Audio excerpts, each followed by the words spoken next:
What's going on, everybody? I know I was supposed to do this tomorrow. I did go ahead and jump on now to go ahead and start with this. I really don't expect anyone because it is scheduled for tomorrow, and I'll probably still do a live stream tomorrow. But I got a couple questions on the video, and I decided to go ahead and get started with this just to put this out there early, right? Because there are several YouTubers talking about this, and let me say this right now, and I've mentioned this before. I know about bills that come out about veterans most of the time. Usually I'll see it because I'm on the VA's newsletter, or someone will tag me like Barry or K Mac or Mike or Howard.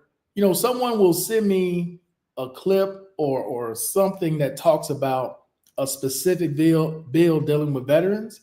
That way we can discuss it, that I can do more research on it and learn more about it, right?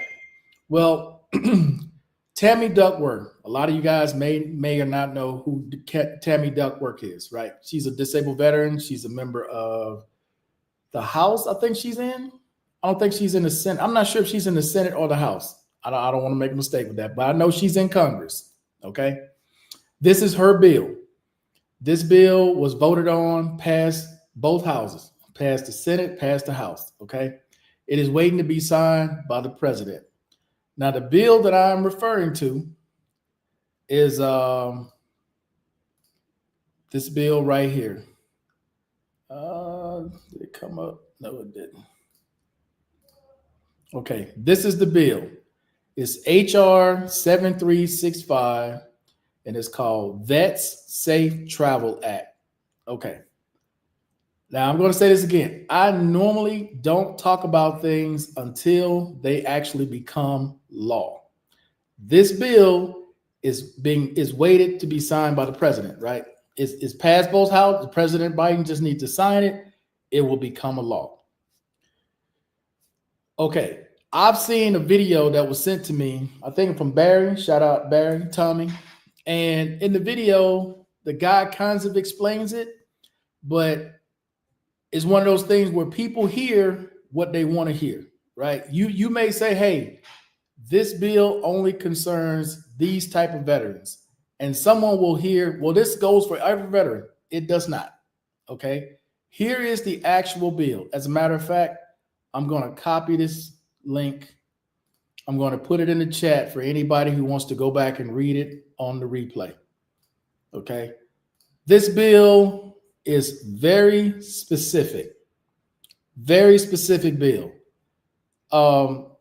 There's only probably going to be less than 20% of veterans who actually qualify for this bill. All right. I'm going to read some parts of it so people understand what I'm talking about. That way, there's no reason like rushing down there to going, oh, I need to get my TSA pre-check, yada, yada, yada. Okay. So first and foremost, you got to be registered at the Department of Veterans Affairs. That's first and foremost. If you're not even registered for healthcare at the Department of Veterans Affairs, this is not for you. All right. Then let's move to Part B. Part B is the determination of who qualifies. Now, obviously, there are going to be some caveats in there. What I mean by caveats, most of the time, people who suffer from heart condition, lung conditions like COPD, or people who have other respiratory issues, who have limited stamina when it comes to standing in line, I would assume, I'm guessing, I don't know this for sure, but I'm going to guess because I know several people who have those conditions and they can't stand no more than 5 minutes. I would guess they would also be included in this at some point. All right. But what the bill has listed on Part B, and I put the link in so you can go read it yourself as well. All right. Is for service-connected veterans. And it shows the section in which they're using from the CR code, as well as the different sections under the code. And it talks about specifically loss or loss of use of an extremity, paralysis or partial paralysis, or permanent blindness, and as a result of loss, paralysis, or partial paralysis, or blindness described in subparagraph B, require the use of a wheelchair, prosthetic limbs, or other assisted devices to aid with mobility. Everybody got that so far? So, like I said, there's going to be less than 20% of veterans who are actually going to qualify for this. Make no mistake about it. When it first got announced, I saw posts from people who thought it was for every veteran. It is not. It is not. So I just want to be clear with that. I want people to understand that this is not for every single veteran. This is for specific veterans, mainly with mobility issues, when going to the airport, standing in line, that long TSA line, or whatever the case may be with that. Now, to answer this question, this is for the US. This is only going to take care of your trip in the US. If you're traveling abroad, this does not apply. Where have you ever been in whatever country they're asking you for your global entry pass or they're asking you for your TSA pre-check? None of those countries are going to do that. So this is mainly for the US, US territories.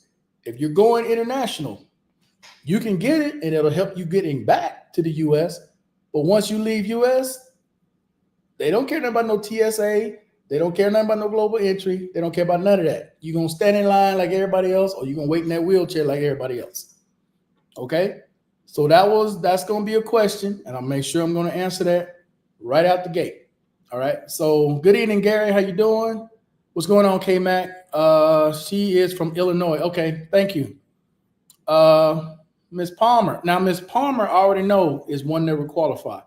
Like, of all the people that I know on the panel, either on the panel or in the chat, I think 5 of us may qualify. 5. Out of everybody that's normally in the chat and everybody that's on the panel, there might be 5 people that qualify. Ms. Palmer is definitely one. Ira is another one. Myself, T-Mix, and Mike.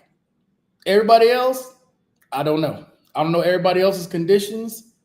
But those 5, for sure, myself included in that 5, for sure. Oh, yeah.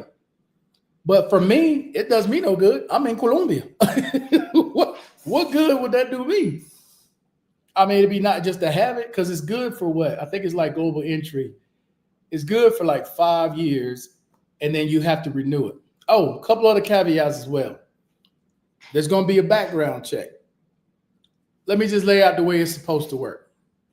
So how's all this supposed to work? Okay. The way this is supposed to work is you're supposed to go to the Department of Veterans Affairs, get a screening. They got to fill out a form that says you qualify for the TSA pre-check. You then take that form with you to the airport. They're going to do a background check. Once you get through with all that, boom, you're good to go for at least 5 years, and then you got to renew it. You got to go get the form again and redo it. So, and it works the same way with global entry. Those of you who had global entry, because I think mine expired 2 years ago or 3 years ago. Same process. Like I had to pay $100. I don't know how much it is now, but back then I had to pay $100. Go to an airport, talk to a security guard. They did an interview. They do your background check. As long as your background was good, you were in and out and done. I think it might have took 10 minutes, and I was in and out and done. And then that global entry card they give you is only good for 5 years. So TSA pre-check, I'm pretty sure, is only good for 5 years. Then you got to go back and renew it. But if you are a person who has mobility problems, this is a way to help get you in and out of the airport in the U.S. and U.S. territories. So if you're looking to travel more inside the U.S., you're going to visit, you're in New York, you're going down to Florida to visit family, or you're in California, you're going to Oklahoma to see somebody, whatever. This is a way to try to help get you through the airport. Okay? That's basically what this is. So that's the first one. So I got one more I'm going to do, guys, and then that'll be it for tonight. I want to make sure I acknowledge everybody in the chat. What's going on, Mr. Thompson? How you doing tonight? There is the link for the bill if anybody wants to go read the entire thing, or you can have AI on whatever device you're using, even your computer. Depends on the type of computer you got, Gemini, Copilot, or Siri, or ChatGPT. basically do a breakdown for you. Okay. See Gary talking to Mr. Thompson. Thompson talking to Gary. Appreciate that, Ms. Palmer. Okay. So hopefully everyone understands this is not for all veterans. This is mainly for veterans who have problems with mobility, and you have to have in one of those categories. Now, like I said, there are going to be caveats because people who suffer from COPD, heart issues, respiratory issue, other respiratory issues, Alzheimer's. It just depends on what it is and how the VA has you classified. I'll put it that way. Depending on your disability and how the VA has you classified, that will determine whether or not you fall into the category to get this. What's it like living in a high-rise condo? Do you ever worry about the building falling down? Do you ever worry about the elevator going out and stranding you in your condo? Okay, so I'm not in a wheelchair. I can still go down the stairs. I always make sure I don't go too high up that I can't get down. Like if I'm on the 25th floor, there might be a problem. Okay, so that's the answer to that one. 2, yes, we had an earthquake here not that long ago, and I could see the walls ripple, right? I could see the floor wave. I could see the wall ripple. And that's what made me think about moving out of here. Seriously, that right there. Because I went, damn. And you could feel the whole thing like swaying. So, yeah. I mean, I actually went 2 days ago. What's today? Saturday? Thursday. I went and looked at some other apartments, and I may post them on here. I know I'm going to post them on my Medellin channel, but I'll probably post them on here too. One was like, they're both 2 bedrooms, 2 bath. One was on the 3rd floor. One was on, no, they both were on the 3rd floor. And they both had elevators. One had guards, one didn't. The one that don't have guards ain't going there. And the one I'm looking at was like $437 a month. And then the other one was like $315 a month, something like that. But yeah, it hey, when you had those earthquakes, bro, and you see the whole wall and the floor waving, yeah, man. And there it's not like, you know, the high rises here like this. There's 26 floors on this building, but then there's 4 floors underneath that. So this is really 30 floors high. Like you got 4 floors of parking.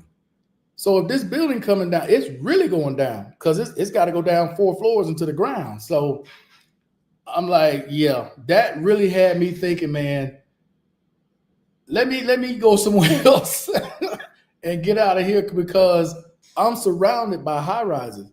So let's say this one topples, it's going to take out at least 1 or 2 nearby. So yeah, I'm definitely thinking about that, bro.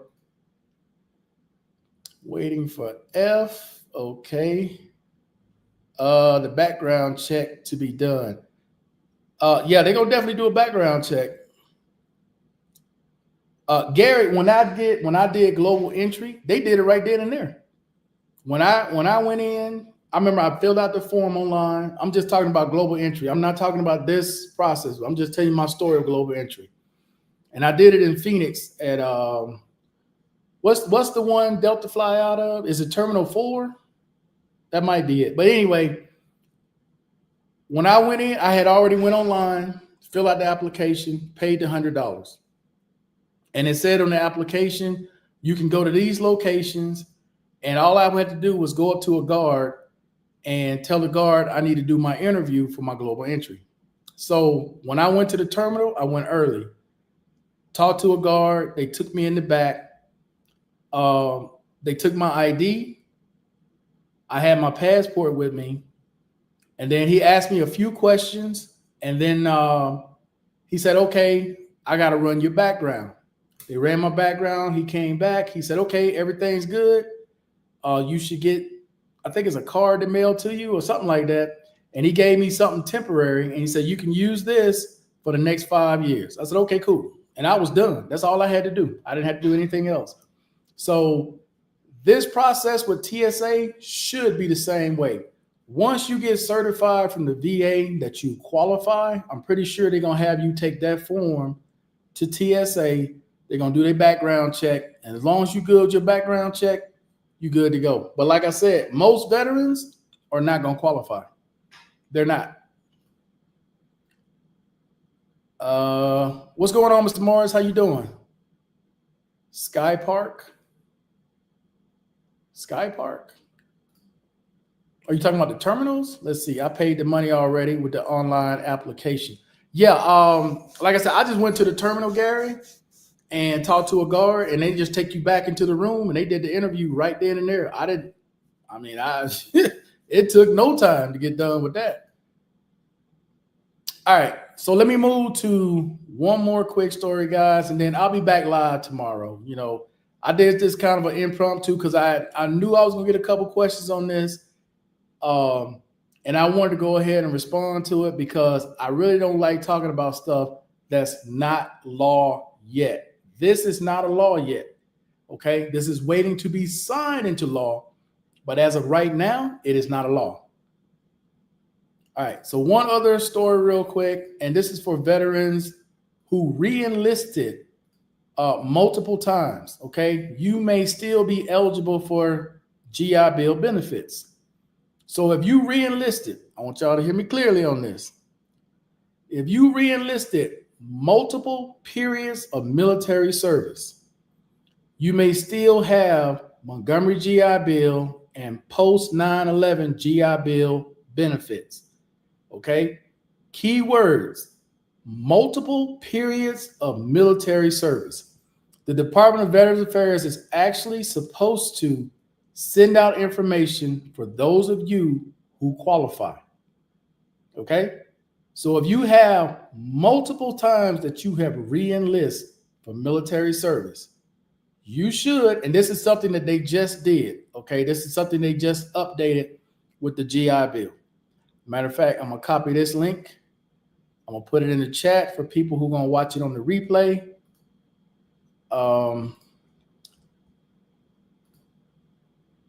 Paste.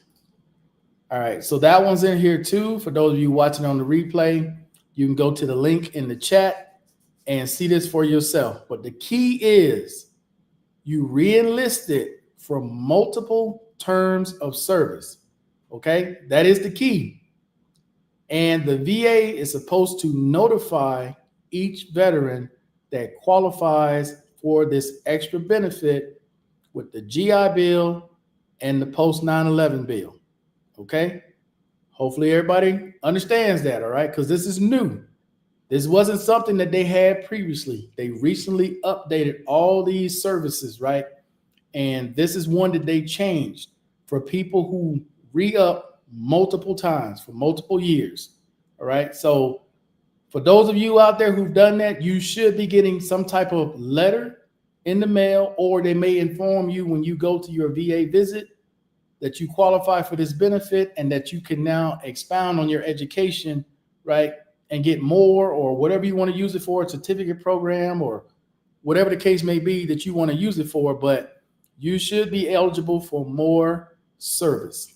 All right. Okay, guys. Now, the last thing I want to talk about, and I want you all to really think and pay attention to some of the statements that are made on social media, some of the statements you may see in the news. I know I see a lot of the comments sometimes on this channel, my veterans channel, that talks about veterans, the amount of money that they get, and possibly cutting benefits. Okay. As I explained to someone earlier today, social media can be a great resource to learn information, to hear about something you didn't know about, to learn how to fix something, or how to be more creative, or how to operate something you've never operated or understand or know anything about. Social media has the power to help a lot of people. But social media also can be a detriment to a lot of people.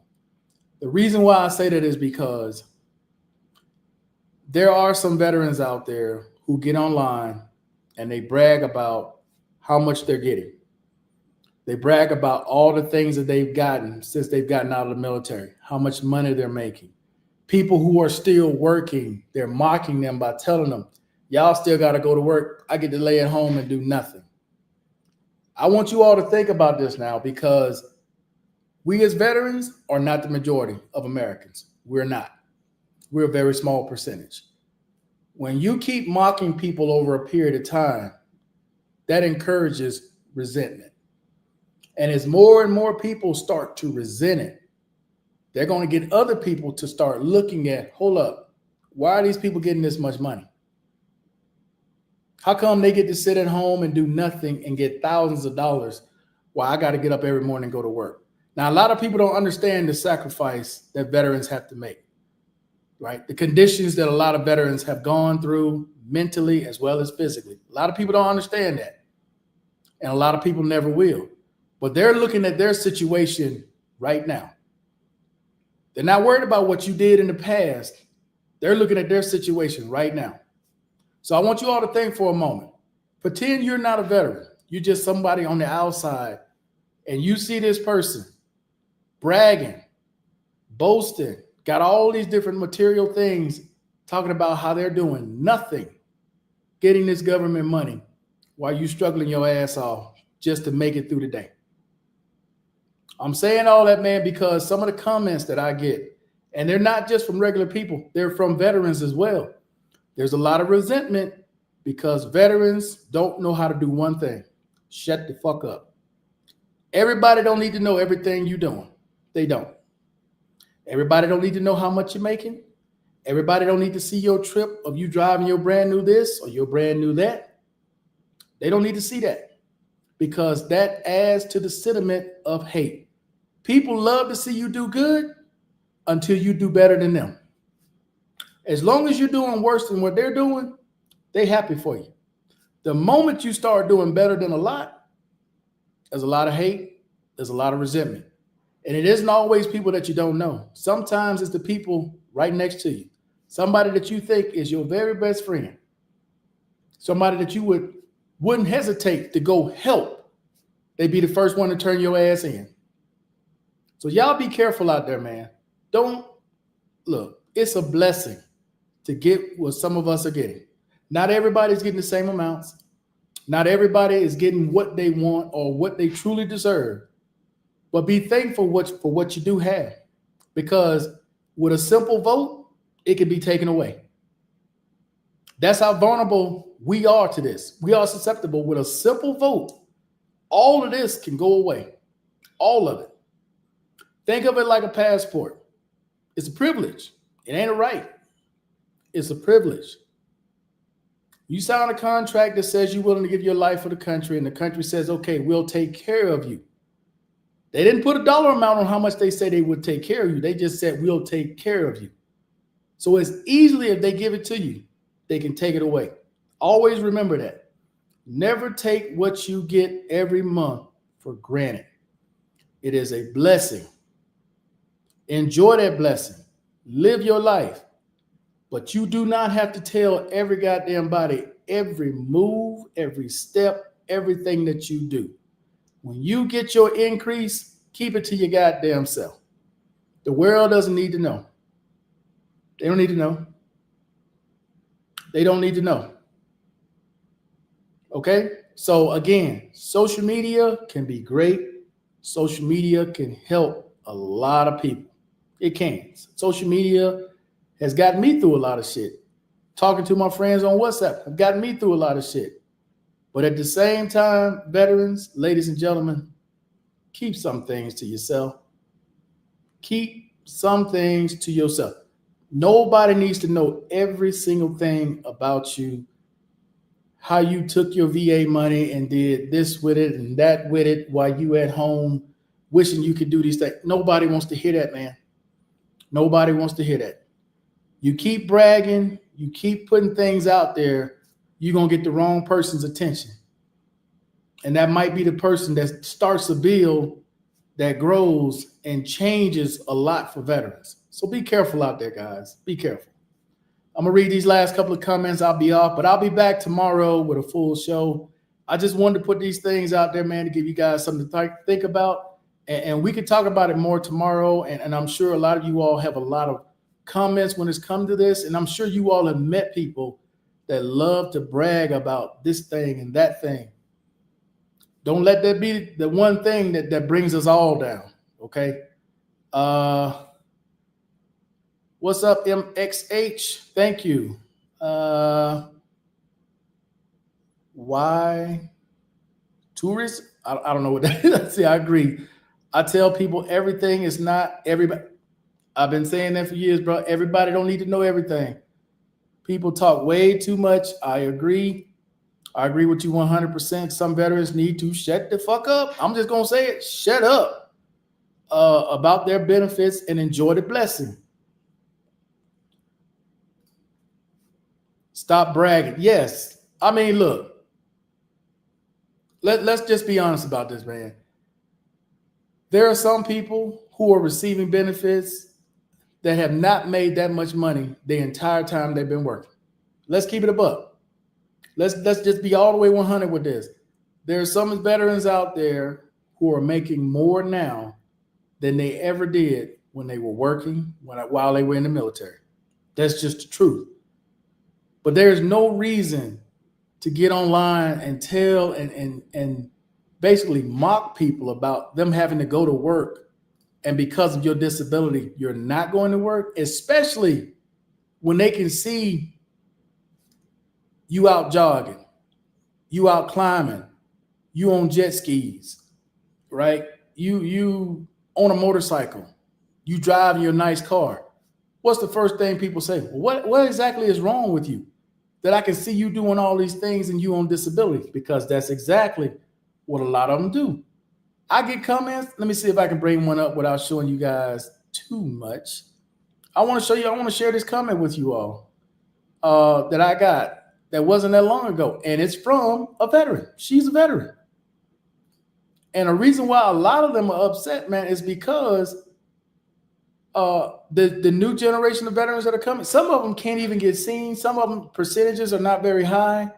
And what she said, I don't agree with, but it just goes to show you, man, some of the comments and some of the things people think that are out there, right? Where while a lot of us don't think none of it, you got to realize, man, she's not the only one that thinks like that. See if I can bring this up. I don't know if you guys can read that, but I'll read it for those who can't.